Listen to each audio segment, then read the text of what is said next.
Pred rokom som dostal zaujímavú úlohu. Zrenovovať tento Fiat Cinquecento, tak aby bol po technickej stránke na 100%. Investoval som do neho kopec peňazí, času a energie. Podarilo sa mi spraviť komplet generálku motora, všetko sa rozobralo, vyčistilo, pomeralo dôkladne, čo sa dalo sa vymenilo za nové a poskladalo sa to.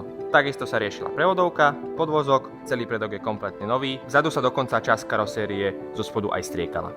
V dnešnom videu sa pokúsim s týmto autom prejsť prvé kilometre, potom čo auto zabehnem, sa pôjde na STKčku a emisnú a tam sa otestuje to, či som to auto dobre spravil a či tam nie je nejaký problém. Nejaké menšie projekty mám už za sebou, ale pri takýchto väčších projektoch je ten pocit z tej dobre odvedenej práce na nezaplatení.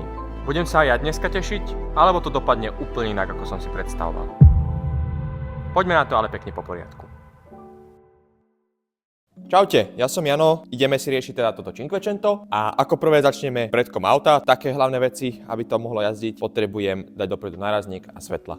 Takže začneme najskôr tým. Tu vnútri, jak je za tým sklom tá kovová parabola, tak to zvyklo vypadávať z takých držiačikov a dá sa to otestovať veľmi jednoducho takým štýlom, že sa vlastne zozadu chytí a myká sa s ňou a táto je pevná, čiže to je v poriadku. To znamená, že toto svetlo je nachystané na to, aby sme ho mohli namontovať sem.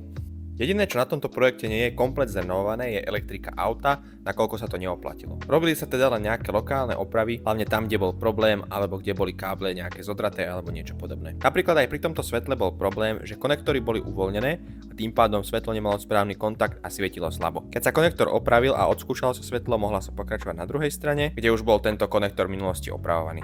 Nasledovalo nahodenie a zapojenie predných smeroviek a zadných svetiel. Pri zadných svetlách sa ale vyskytol menší problém.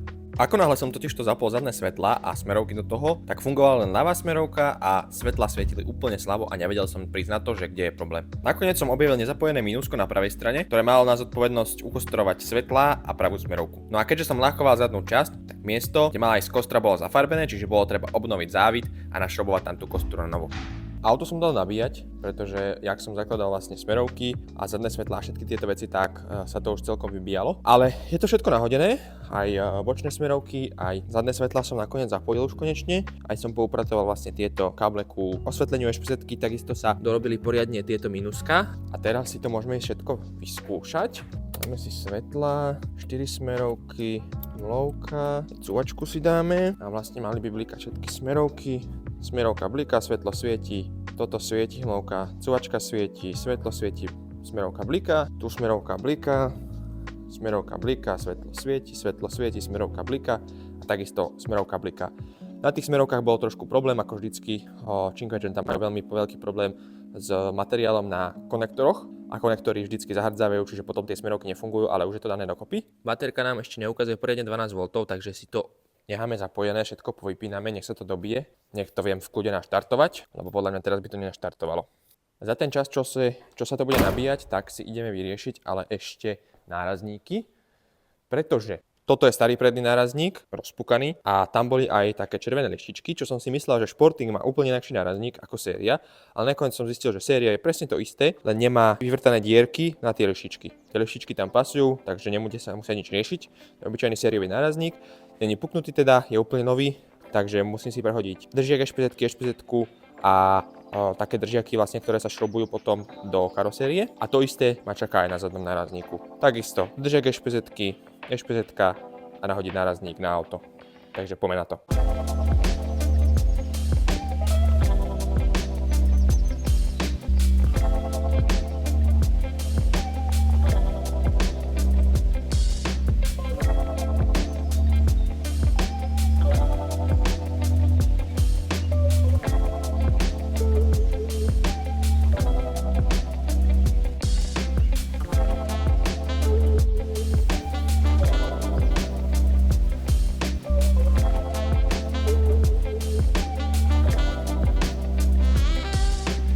Keďže sa menila aj prvá predná časť výfuku za novú, ktorá nie úplne dobre pasovala na auto, bolo treba ju trošičku upraviť, napíliť a zazvárať, preto som navštívil kamaráta, ktorý je na takéto expert, pretože ja si na takéto tenké veci ešte netrúfam.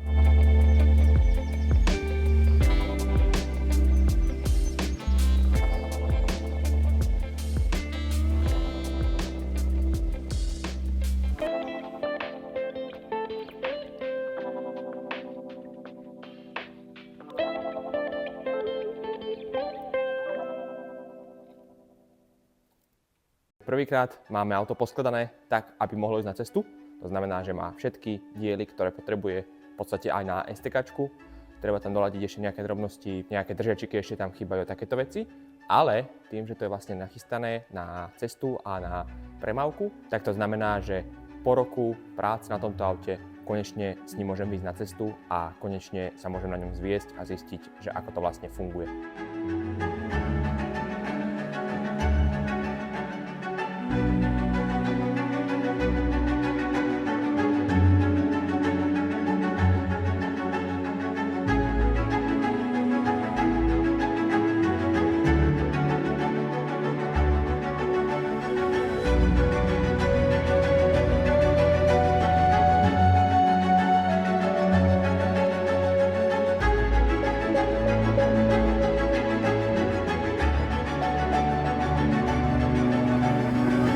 Keďže prvých pár kilometrov prebehlo bez problémov a ja som potreboval auto zabehnúť na dlhších vzdialenostiach na stálych otáčkach, tak som sa premával po všetkých možných obchvatoch a diaľniciach, aby tie kilometre čo najrýchlejšie nabiehali a aby tam boli stále cca rovnaké otáčky. Keďže auto som zabiehal na nižších otáčkach, tak sa zdalo, že všetko pracuje na 100%, ale neskôr sa ukázalo, že to nebola pravda.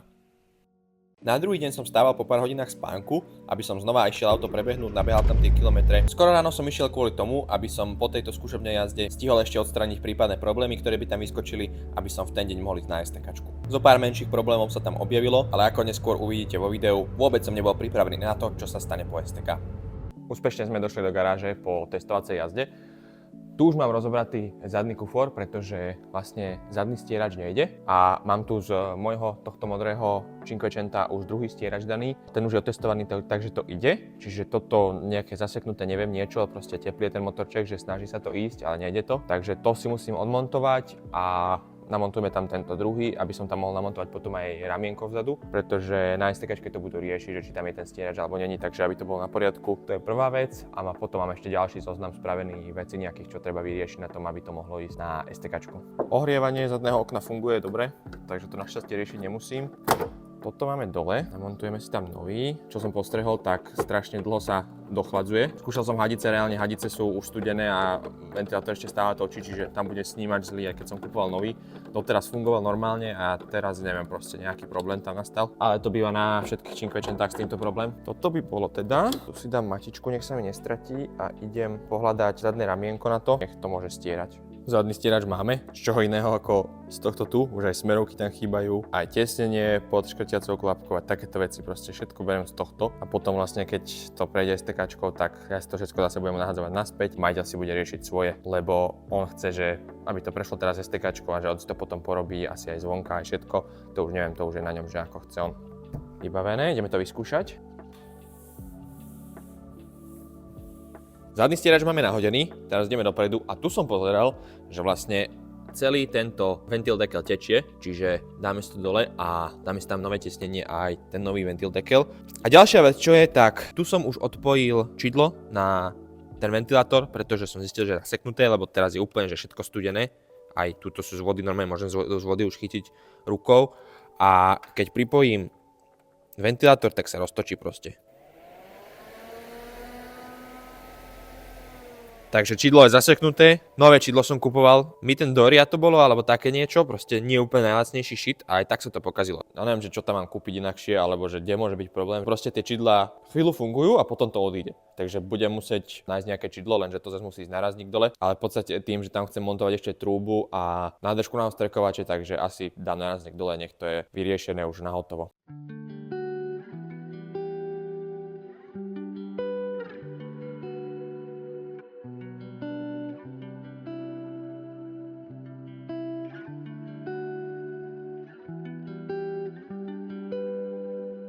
Naštartoval som to a teraz akurát došiel ventilátor. Presne na 90 stupňoch sa zapína ventilátor, čo som rád, pekne sa to dochladilo, vyplo ho. Takže za chvíľočku predpokladám, že ho zapne zase, ale vyzerá, že ten snímač konečne funguje tak, ako má. Pokračovalo sa zapojením trúby, montážou nádržky na vodu do ostrekovačov a zapojením všetkého okolo toho. Hadička je namontovaná, takisto aj motorček je namontovaný, takže ideme si naplniť nádržku, zistíme, či to tečie a či to funguje. Prečo by to ale fungovalo tak, ako má, keď to môže robiť problémy? Tuto je spätný ventil, ktorý má na starosti to, aby sa tá voda nevracala zo zvyšku ostrekovača do nádržky, tým, že to je vyššie. Lenže samozrejme, po to sa voda dostane a cez spätný ventil nejde. Strieka to cez spätný ventil proste von, takže tento spätný ventil musím teraz vybrať, tu všetko utrieť aktuálne a musím tam dať druhý spätný ventil alebo len spojku, lebo doteraz to nestriekalo ani tadiaľto, proste potrebujem druhý spätný ventil. A kde ho inde zoberiem? Ako na mojom aute. Tu dokonca ani není spätný ventil, tu je len spojka, takže zoberieme si len spojku stadiaľto. Tak nakoniec je to spätný ventil, len je taký inakší, vyzerá to skoro len jak spojka, ale je to v hrúbke tej hadičky, takže dáme si tam tento spätný ventil a dúfam, že tento bude fungovať. Samozrejme tu na konci chýba krytka, takže to strieka úplne debilne. Takže potrebujem si tam nasadiť krytku, ktorú som samozrejme na mojom modrom zohnal, ako kde inde. Na konci tá krytka má trysku a s tou tryskou by to malo teraz striekať správne. Teraz to dobre strieka, takže vybavené. Keď boli všetky drobnosti vyriešené, už som len utesnil výfuk a išlo sa riešiť STKčka, emisná a geometria.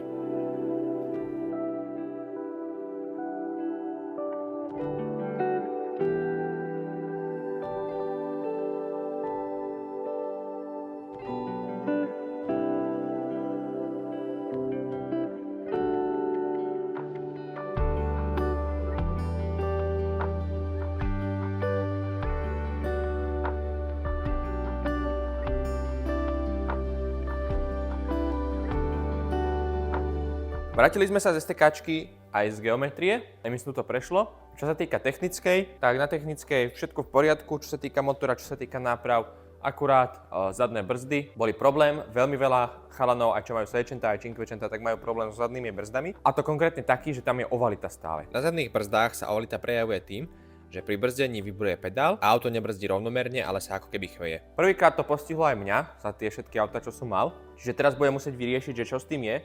Práve zadné koleso je problém. Na týchto zadných brzdách veľmi často majú problém s ovalitou. To znamená, že ten bubon ako keby bol vajcový alebo niečo s ním bolo. A zistil som, že je dosť možné, že všetci, čo máte tieto autá, tak máte problém v tom, že tá brzda alebo náboj sú zle vyrobené, pretože tu som dával normálne, že dve otočky lepiacej pásky takej tenkej, pretože tá brzda na tom náboji mala úplne vôľu, čiže lietala hore dole. Čiže ak sa tam brzda nasadila, ona keby spadla dole, zatiahlo sa tam koleso a tým pádom tá brzda, ak bola, tak takto lietala. Brzdy by sme teda mali vyriešené, ale teraz nás čaká ešte jeden problém. Zo spodku motora kvapka olej, nie vo veľkom množstve, ale kvapka, a to konkrétne z olejovej vane, keďže olejová vaňa tam je len na silikóne, tak zo spodu vlastne to netesní dobre. Málo kedy sa to podarí spraviť na prvýkrát. A ešte som sa rozprával s majiteľom, že som nevymenil olejovú pumpu, keďže bola v poriadku, ale dohodol som sa s majiteľom, že teda keď už sa dáva dole tá olejová vaňa, takže vymeníme aj olejovú pumpu. Podarilo sa mi zohnať novú olejovú pumpu. Nebolo to úplne ľahké, ale podarilo sa mi to zohnať. Ale kvôli tomu musia ísť dole rozvody a takéto veci, čiže to bude trošku na dlhšie. Olejová pumpa nasáva olej z olejovej vane, ktorý sa následne cez filter dostáva do celého motora a premazáva tak dôležité súčiastky od spodku až povrch motora. Ako náhle pumpa správne nefunguje, motor nie je mazaný a tým pádom sa prudko zvyšuje tepelné aj mechanické opotrebenie. Olejová vaňa je pretesnená, olejová pumpa je vymenená, už to nikde netečie, skúšal som to už aj štartovať, normálne kontrolka pekne sasla.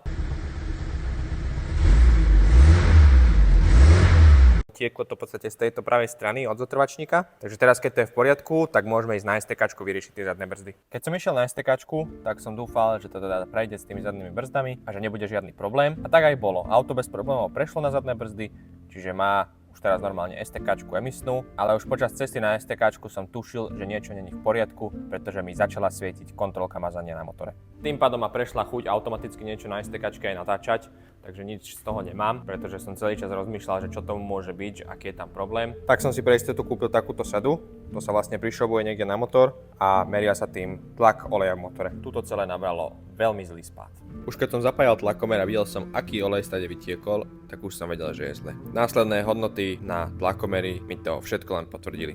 Normálna hodnota tlaku oleja na voľnobehu by mala byť niekde okolo 1,2, 1,5, minimálne 1 bar. Mne tlakomer ukázal ani nie pol baru. Okamžite som vypúšťal von olej, ktorý vyzeral asi takto a išla dole aj olejová vaňa, kde sa mi potvrdilo to najhoršie. Je to tak.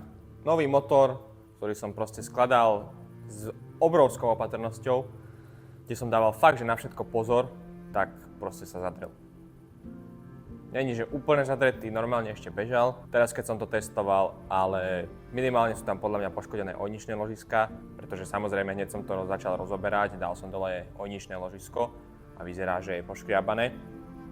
No a takisto som aj zistil, že kde mohol nastať proste problém, však tí, čo ste pozerali staršie videá, tak ste videli, že som dával obrovský pozor na všetky možné veci, meral som všetko. Mi to nešlo do hlavy, že kde môže byť problém a vyzerá to tak, že som prišiel na to, čo sa tam vlastne stalo. Na motore je takto namontovaná olejová pumpa. Toto sedí takto v olejovej vani a toto je zberný kôš, ktorý má takéto dieročky. Tadeto si to ťahá olej, tu je pumpa, cez olejový filter a do motora tadeto. No a celý problém bol v tom, že nová olejová vaňa bola zle vyrobená a takto, ako tam bolo v tej olejovej vani, tak ten sací kôš sa opieral na spodku úplne olejovú vaňu. Úplne to je vidieť aj na olejovej vani, keď som ju dal dole. A tam bolo úplne vidieť, že bolo na mieste, kde je ten sací kôš, čistúčke miesto, ako sa to tam ťahalo ten olej, snažil sa to teda ťahať a ťahalo všetko za sebou. Tým pádom nová olejová vaňa je zle vyrobená a je vyrobená tak, že ako keby málo vylisovaná, tým pádom na tom spodnom priestore sa ten sací kôš opieral o vaňu. Jediný možný spôsob, ako som na to mohol prísť, je ten, že by som zobral novú olejovú vaňu, keď som skladal motor, a namontoval si tam olejovú pumpu na ňu samostatne. Teraz som to spravil a teraz to tam je proste vidieť, že sa to dotýka, ale proste tým, že olejová pumpa ide na motor, tak ma absolútne nenapadlo dávať to na olejovú vaňu alebo niečo s tým riešiť, lebo proste nová olejová vaňa tak neexistuje proste, aby bola zlá. Takže teraz budem musieť ten motor vybrať z toho auta, dať to všetko teraz von. To mám poodpájane, už som začal na tom robiť. No a keďže majiteľ sa na tom chce voziť, tak sme sa dohodli, že ja mu vyberiem motor z môjho Cinquecenta aj s prevodovkou a zatiaľ mu tam to hodím, aby sa mohol voziť. A musím sa pozrieť proste na ten motor, ktorý som skladal, musím ho celý znova rozobrať, znova všetko premerať, skontrolovať a keď bude treba, tak aj dať opraviť.